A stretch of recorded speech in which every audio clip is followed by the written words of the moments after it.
하나님께서 오늘도 우리에게 복된 날을 주셨습니다. 하나님의 부어주시는 그 놀라운 은혜가 우리 심령에 가득 채워지고, 그래서 이 예배 자리를 나갈 때 그 충만함으로 우리가 채워지는 그런 시간이 되기를 원합니다.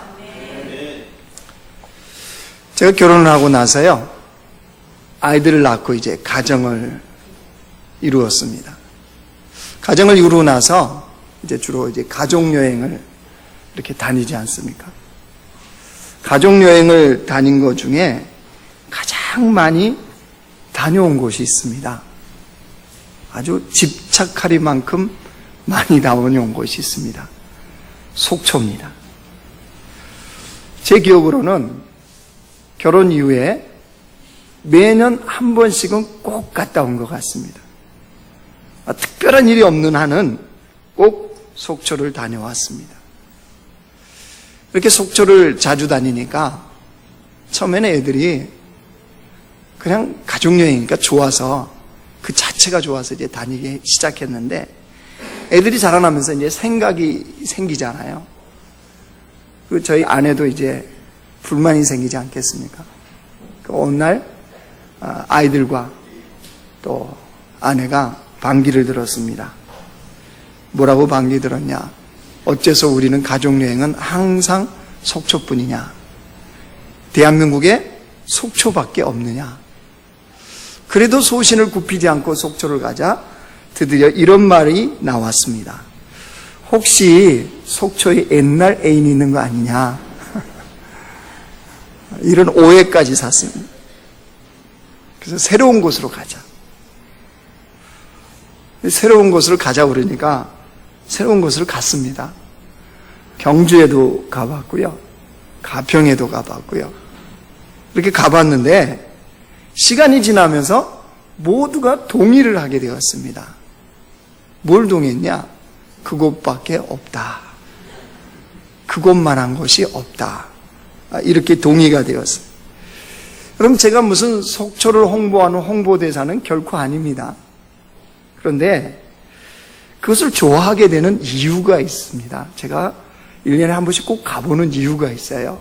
그 첫째가, 속초는요, 산과 바다, 도시와 농촌, 이게 정말 기가 막히게 잘 어우러진 장소가 속초입니다. 물론 대한민국에 거기만 있다는 게 아닙니다. 제가 못 가봐서 모르는 거겠죠. 그런데 그게 정말 잘 어우러진 곳이 어디냐? 속초입니다. 등산을 하고 싶으면요, 설악산으로 가면 됩니다. 바다를 보고 싶으면요, 그 동해에 그 푸른 바다를 얼마든지 볼 수 있습니다. 도심을 구경하려면요, 속초 시내를 들어가면 다 있습니다. 예전에는 베스킨 뭐뭐가 없었습니다. 지금은 다 있습니다. 스타벅스 커피집도 있습니다. 아이맥스 영화관도 있습니다. 도심도 그렇게 잘 돼 있고요. 조금만 벗어나면 바로 농촌입니다. 얼음 썰매 타는 거요, 뭐 농촌 구경하는 거요, 얼마든지 가능해요. 그러니까 여행의 코스로 잡으면 제가 보기에는 다 할 수 있는 곳이 속초예요. 그래서 좋아합니다. 또 하나 제가 고집하는 이유가 하나가 더 있습니다. 뭐냐면 넓은 바다입니다. 넓은 바다. 그냥 그 바다만 쳐다보고만 있어도요, 마음이 굉장히 상쾌해집니다. 그런 데다가 바다를 통해서 배웁니다. 뭘 배우느냐? 여러분, 넓은 바다를 보면 바다는 다 받아들여줍니다. 그래서 바다인 거 아시죠? 받아들여준다 그래서 바다예요. 근데 실제 바다는 여러분 다 받아줍니다. 인간이 버린 쓰레기도 받아주고요, 다 받아줍니다. 중요한 거는 받고 끝나는 게 아니라 바다는요, 그거를 정화를 시킵니다. 정화를. 그래서 새로운 생산물을 내는 곳이 바로 바다입니다. 그래서 그 바다를 쳐다보면서 자연을 통해서 배우는 거죠. 나는 얼마만큼 이렇게 받을 수 있는가, 얼마만큼 사람을 품는가, 얼마만큼 주의 뜻을 품을 수 있는 사람인가, 이런 걸 바다를 보면서 제가 배우고 깨닫는 겁니다. 그러니까 이런 것들이 아마 속초를 찾게 하는 저에게는 이유입니다. 여러분, 우리 각자에게도 그런 것 있지 않습니까?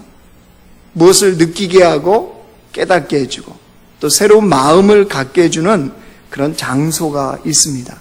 또 어떤 사람에게는 그것이 물건일 수도 있고 또 어떤 사람에게는 그것이 사건이 될 수도 있습니다. 그걸 보면 새로운 생각을 품게 되고 새로운 도전이 되고 또 새로운 마음이 되는 그 무엇이 있더라는 거죠. 여러분에게는 어떤 장소, 어떤 물건, 어떤 사건이 바로 그런 곳입니까? 예수님께는 그곳이 어디였을까요? 여러분 오늘 본문은 예수님께서 감람산이라는 그 산의 겟세마네 동산, 특별히 감람산에 있는 겟세마네 동산에 제자들을 데리고 기도하러 가시는 그런 이 본문입니다. 여러분 우리는 겟세마네 동산을 잘 압니다. 예수님이 자주 습관적으로 기도하셨던 장소가 바로 겟세마네 동산입니다. 그래서 예수님께는 익숙해요. 아니 제자들에게도 익숙합니다. 근데 오늘은 예수님이 좀 특별한 마음으로 이곳에 올라가셨습니다. 33절 한번 보십시오. 베드로와 야고보와 요한을 데리고 가실새 심히 놀라시며 슬퍼하사 말씀하시되 내 마음이 심히 고민하여 죽게 되었으니 너희는 여기 머물러 깨어 있으라 하시고, 오늘 33절 34절에 보면 예수님이 심이라는 단어를 2번이나 쓰십니다. 그만큼 예수님의 마음의 놀람과 슬픔과 고민이 크다는 거예요. 심히 놀라고 심히 고민되고 심히 슬프다. 이게 지금 예수님의 마음이었습니다. 그러니까 그 마음의 짓눌림과 인간으로서 느끼는 고통의 처절함이 지금 예수님께 있었다는 거죠. 왜인가요? 예수님께는 왜 이게 있었습니까? 우리는 알고 있습니다. 십자가의 죽음이 점점 주님께로 다가오고 있다는 사실이에요. 십자가의 그 형벌의 끔찍함, 십자가의 그 고통의 처절함이 무엇인지 예수님도 아셨습니다. 그래서 그 지셔야 될 십자가가 예수님께 고민으로 다가온 거죠. 자, 그래서 예수님이 그 십자가의 고통 앞에, 그 죽음 앞에 어떤 기도를 하셨습니까? 35절 보십시오. 조금 나아가사 땅에 엎드려 될 수 있는 대로 이때가 자기에게서 지나가시기를 구하여 이르시되 아빠 아버지여, 아버지께서는 모든 것이 가능하오니 이 잔을 내게서 옮기시옵소서. 우리가 지금 이렇게 보면 예수님도 할 수만 있다면 그 십자가를 어떻게 하고 싶으셨어요? 피하고 싶으셨다는 거예요. 그게 지금 우리가 본문에서 볼 수 있는 겁니다. 여러분 이런 본문 보면 위로가 됩니까? 안 됩니까? 위로가 되잖아요. 예수님도 육신을 입고 있는 연약함이 무엇인지를 경험하신 분이거든요. 그러니까 우리의 연약함을 주님은 아세요. 히브리서 4장에 뭐라고 기록합니까? 우리에게 있는 대제사장은 우리의 연약함을 동정하지 못하실 리가 아니요 모든 일에 우리와 똑같이 시험을 받으신 이로되 죄는 없으시니라. 그러므로 우리는 긍휼하심을 받고 때를 따라 돕는 은혜를 얻기 위하여 은혜의 보좌 앞에 담대히 나갈 것이니라. 우리가 주님 앞에 담대히 은혜를 구하고 나갈 수 있는 이유가 뭐예요? 나의 연약함, 나의 그 힘듦, 나의 그 고통, 이걸 누가 다 이해하고 계세요? 주님이 다 이해하고 계세요. 다 알고 계세요. 왜요? 몸소 경험하신 바니까요. 이것이 우리에게는 굉장한 은혜가 되어지고 위로가 되어집니다. 여러분 우리는 다 압니다. 무엇을 압니까? 우리 인생에서 만나는 고난과 고통, 하나님께서는 이걸 통해서 우리를 연단해 가신다는 거 우리는 이미 다 알고 있습니다. 그래서 그 고통과 고난을 통해서 우리를 성장시키고 성숙시키는 하나님, 이걸 우리는 다 알아요. 또한 예수님을 신실하게 믿어도 우리 인생의 그런 고난과 고통을 주님이 생략하지 않는다는 거, 우리도 그거는 잘 알고 있습니다.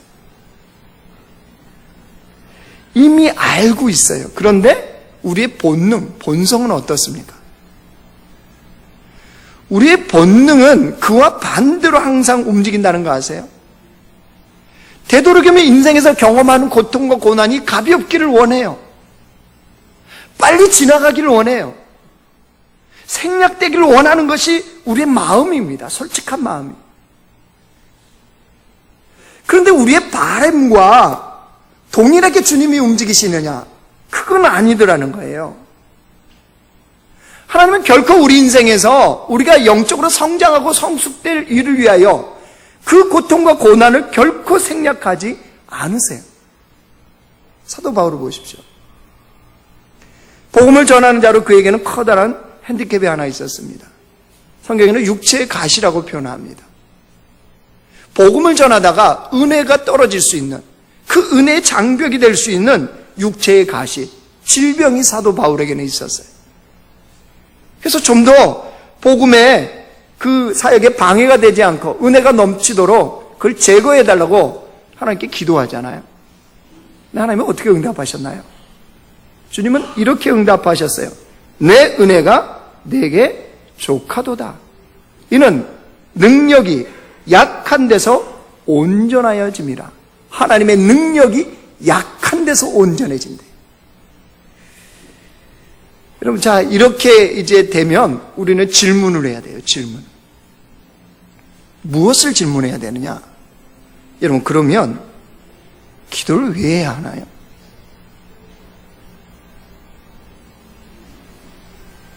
아니, 기도해도 주님이 이렇게 응답하시는데 왜 기도해야 되죠? 그럼 무엇 때문에 기도합니까? 마음에 그냥 위로 얻으려고 기도하나요? 내가 죽을 것 같으니까 기도하나요? 예수님도 오늘 동일한 기도를 3번이나 하세요. 굳이 동일한 기도를 그렇게 3번이나 할 이유가 뭐가 있을까요? 누가복음에는 누가가 예수님께서 그때 기도했던 모습을, 그 기도하는 땀방울이 땅에 떨어졌는데 뭐와 같이요? 핏방울과 같이 그 정도로 간절한 기도를 3번이나, 동일한 것을 가지고 3번이나 주님이 동일하게 기도하세요. 그러면 예수님이 왜 이렇게 간절히 기도하셨을까요? 여러분, 이 질문이 오늘 말씀을 풀어가는데 굉장한 중요한 키가 됩니다. 왜냐하면 이 말씀을 보면 볼수록 의문을 품게 하는 게 있어요. 여러분, 예수님의 기도의 내용을 한번 볼까요? 36절 보세요. 같이 읽어요. 시작. 이르시되 아빠 아버지여, 아버지께서는 모든 것이 가능하오니 이 잔을 내게서 옮기시옵소서. 그러나 나의 원대로 마옵시고 아버지의 원대로 하옵소서 하시고. 예수님의 원이 뭐였어요? 십자가를 피할 수만 있다면 피하는 것. 근데 기도 내용은 지금 뭐라고 그래요? 아버지의 원대로 하시라는 거예요. 여러분, 예수님께서, 하나님 아버지께서 뭘 원하시는지 모르십니까? 모르세요? 예수님의 성육신은 이미 하나님 아버지의 구원 계획, 죄인인 우리를 위하여 그 아들 예수님이 십자가를 지고 죽으심으로 말미암아 우리를 구원하시고자 하는 아버지 하나님의 계획을 이미 하늘나라에서 알고 계셨어요. 아셨기 때문에 그 주님이 이 땅에 오셨어요.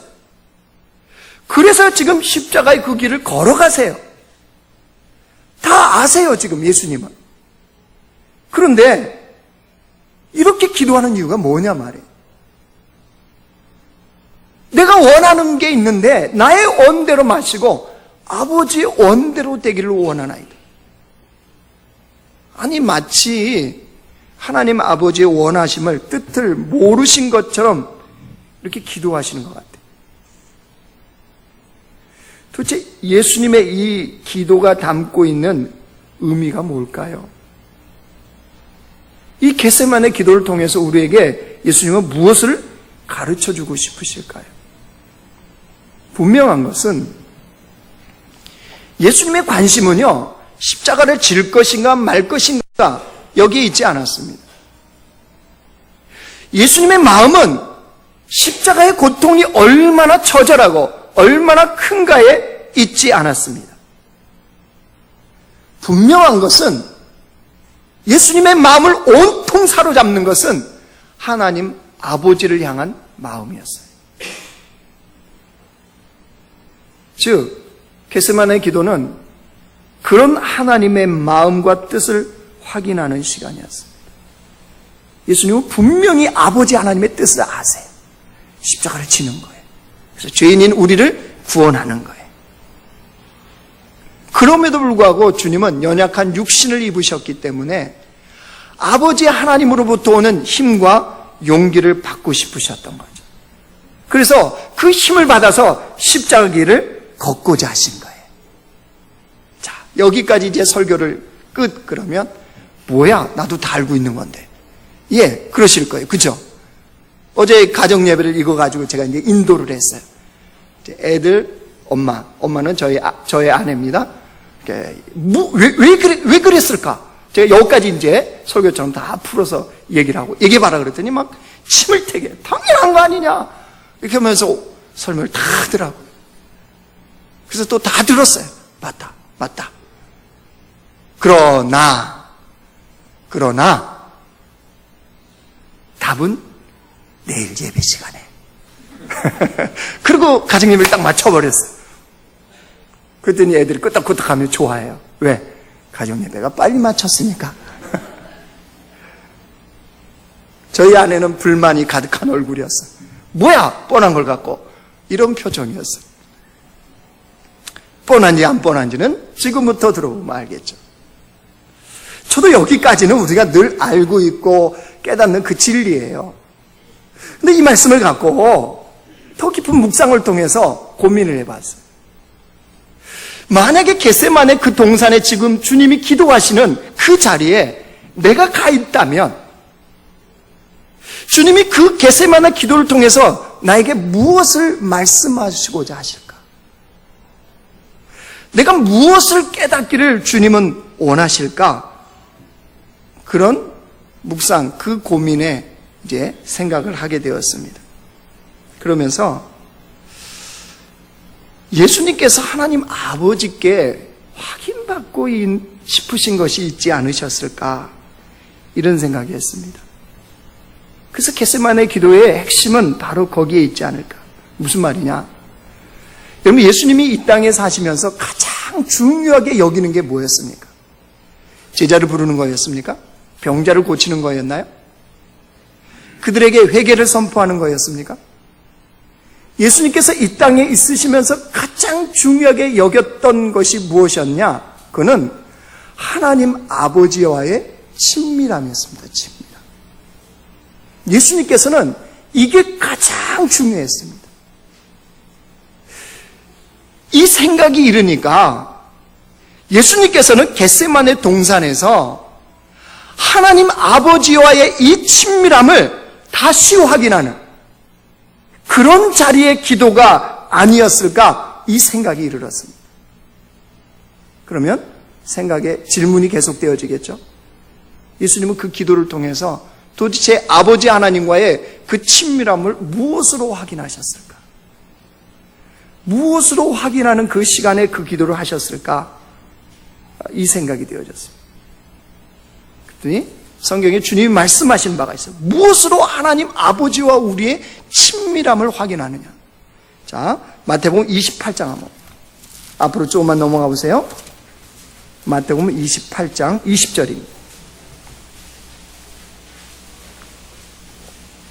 52쪽입니다. 52쪽. 마태복음 28장 20절 말씀. 같이 읽습니다. 시작. 내가 너희에게 분부한 모든 것을 가르쳐 지키게 하라. 볼지어다 내가 세상 끝날까지 너희와 항상 함께 있으리라 하시니라. 예, 거기 한번 줄 쳐보세요. 내가 세상 끝날까지 너희와 항상 함께 있으리라. 주님의 약속의 말씀이죠. 예수님께서 십자가의 길을 동행하시는, 그 길에 동행하시는 아버지 하나님의, 그 아버지 하나님을 확인하는 시간 아니었을까요? 그 십자가의 길을 걸어가는데 과연 아버지 하나님이 이 약속의 말씀처럼 함께 하시느냐? 나와 동행하고 계시느냐? 이거를 확인하지 않으셨을까요? 또 하나 있습니다. 말씀을 잡으시고 앞으로 더 좀 넘어가 보십시오. 예레미야서 31장입니다.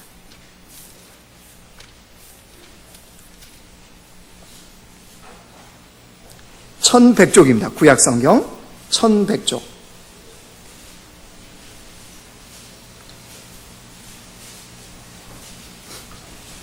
예레미야 31장 3절입니다.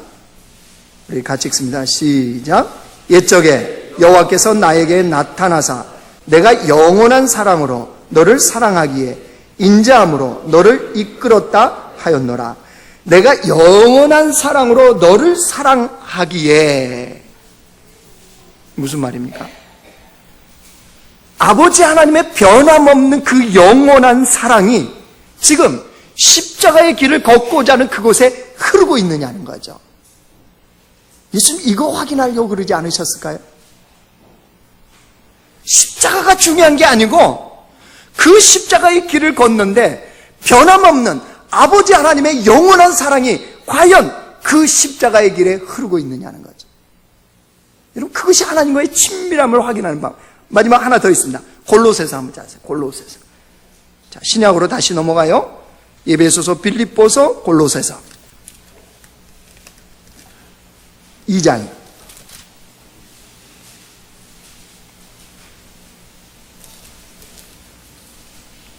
324쪽입니다. 신약성경.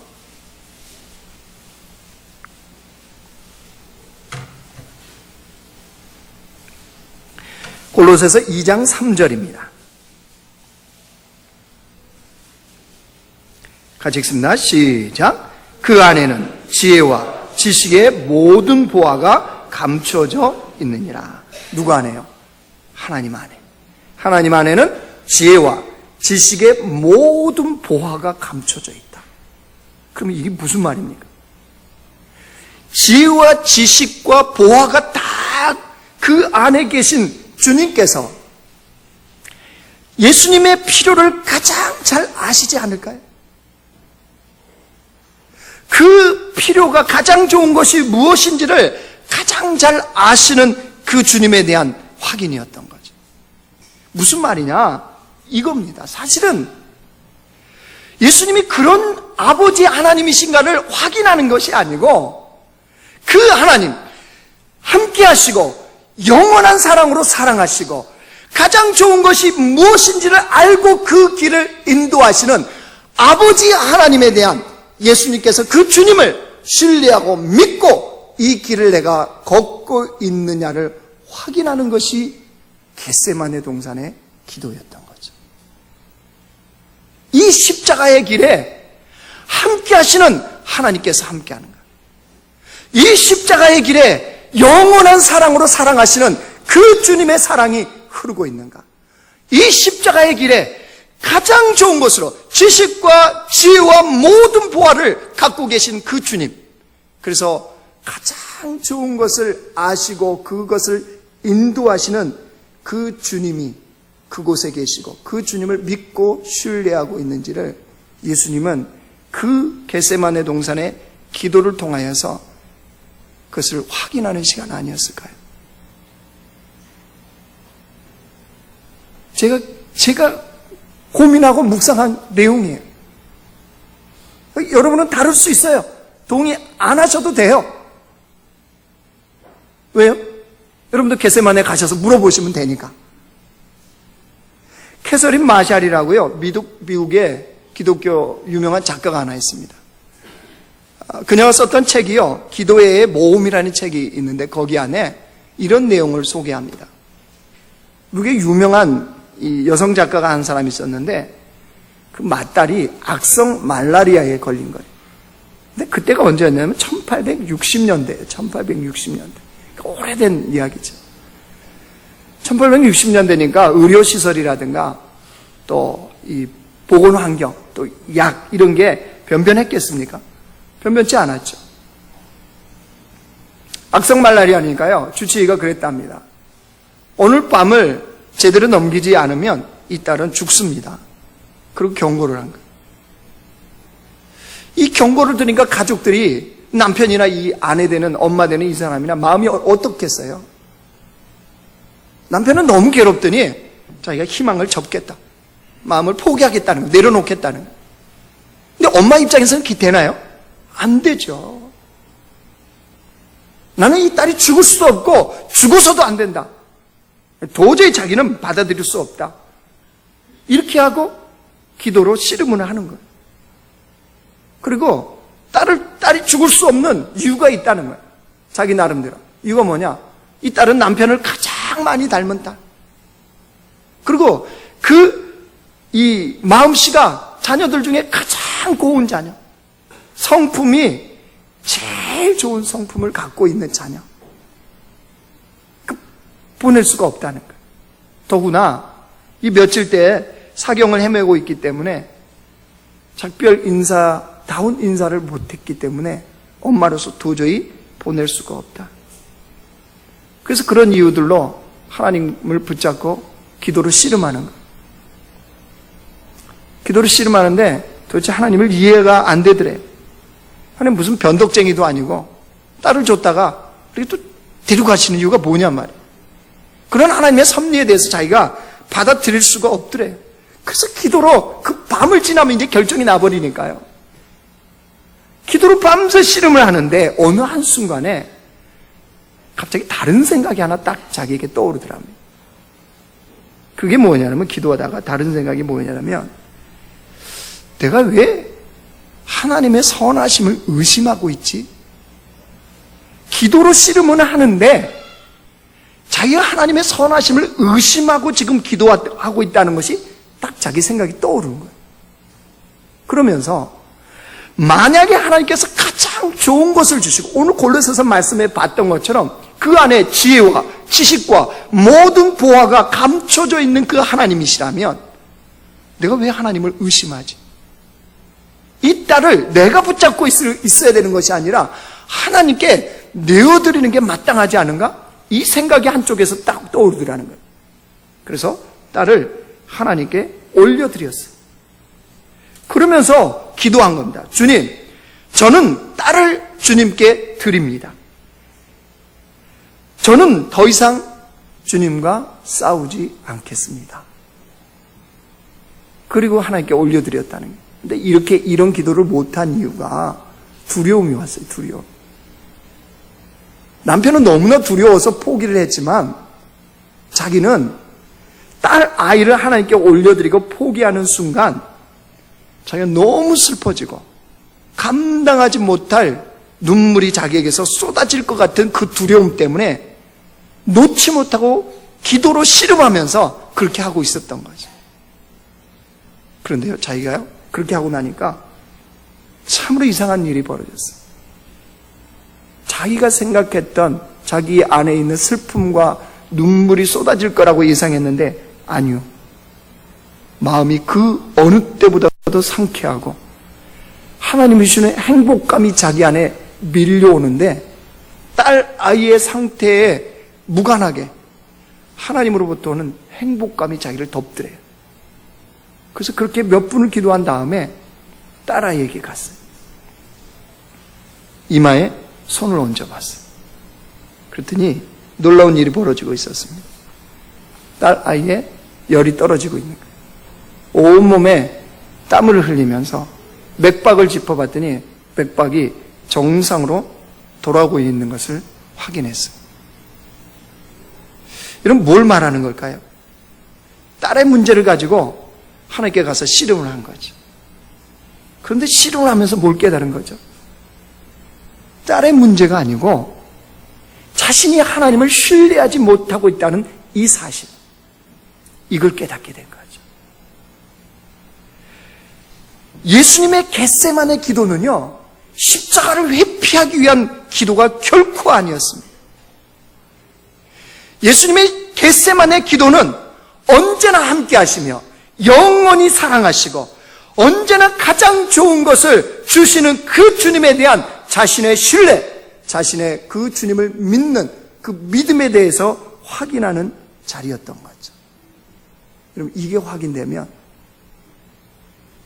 십자가의 길이 아니라 그 어떤 길도 걸어갈 수 있는 거예요. 그러니까 이후에 예수님의 십자가의 길은 당당하십니다. 말씀을 정리하려고 합니다. 여러분, 우리 인생에서는 우리가 여러 가지 어려운 점들을 만납니다. 새해가 밝았지만 우리 인생에는 여전한 문제들이 우리에게 다가오고 있습니다. 그런데 그때 그 문제를 여러분, 우리가 믿음의 눈을 열어서 보기를 원합니다. 무슨 말이냐?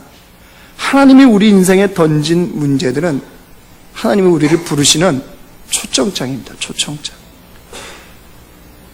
우리 각자의 삶의 자리에 겟세마네로 오라는 주님의 초청장인 거죠. 그렇다면 그러면 삶이 아무것도 아니다, 현실을 무시하는 그리스도인이 아니라 삶에 있는 그 어려움들, 그 힘듦들, 그 고통, 나의 마음을 어렵게 하는 그것을 가지고 주님의 초청장이니까 우리 각자의 겟세마네로 올라가야 되지 않겠습니까? 그 겟세마네에서 언제나 우리와 함께 하시는 하나님을 만나는 그 자리로 삼기를 원합니다. 그 겟세마네에서 영원한 사랑으로 우리를 사랑하시는 하나님의 사랑을 누리는 백성들이 되기를 원합니다. 그곳에서 언제나 가장 좋은 것을 주시는, 그것을 예비하시는, 그리고 공급하시는 하나님을 경험하는 자리가 되기를 원합니다. 그곳이 어디라고요? 우리의 겟세마네예요. 그래서 여러분, 겟세마네가 있는 그리스도인들은 삶의 어떤 자리도 걸어가는 것이 가능해요. 진리를 따르면 분명합니다. 좁고 험악하고 찾는 이들이 없습니다. 진리를 따르는 삶은 쉽지 않습니다. 진리의 말씀을 따라가면 우리 탐욕을 버려야 되고 나의 욕심을 내려놔야 되고 하나님께로 나의 인생의 초점을 맞추고 나가는 거기 때문에 편안한 삶이 아닙니다. 세상 사람들이 찾는 삶이 아닙니다. 화려하게 나를 드러내고 자랑할 수 있는 길이 아닙니다. 진리의 길은 분명합니다. 좁고 험난하고 찾는 이가 없습니다. 그런데 그런 삶의 자리에도 나의 겟세마네가 있으면 얼마든지 당당하게 그 길을 걷는 것이 가능해집니다. 그때 그리스도인은 그리스도인다워지는 삶이 가능해요. 그때 하나님은 우리의 삶의 발자국에 하나님 나라가 임하는 것을 보게 하십니다. 여러분, 우리가 그 길을 걸어가야 되지 않을까요? 겟세마네를 통해서 결코 포기할 수 없는 진리의 길을 걷는 하나님 백성 되어야 되지 않을까요? 겟세마네가 있다면 십자가의 길도 걷는 것이 가능합니다. 겟세마네가 있다면 어떤 모욕을 당해도 그 길을 걷는 것이 가능합니다. 겟세마네가 있으면 진리를 따라가는 삶을 결코 포기하지 않습니다. 여러분, 우리 각자의 겟세마네 그곳에 가서 주님으로부터 우리 확인하기를 원합니다. 내가 정말 나와 함께 하시는 하나님을 만나고 있는지, 나를 영원히 사랑하시는 그 하나님의 영원한 사랑을 내가 지금 누리고 있는지, 나의 삶에 가장 좋은 것을 예비하시고 그것을 공급하시는 하나님을 내가 경험하고 있는지를 우리 자신을, 겟세마네는 우리 자신을 점검하는 거예요. 우리 자신을 점검하고 주님 앞에 그 진리의 삶을 살아가는 하나님의 백성들 되시길 주님의 이름으로 축원합니다.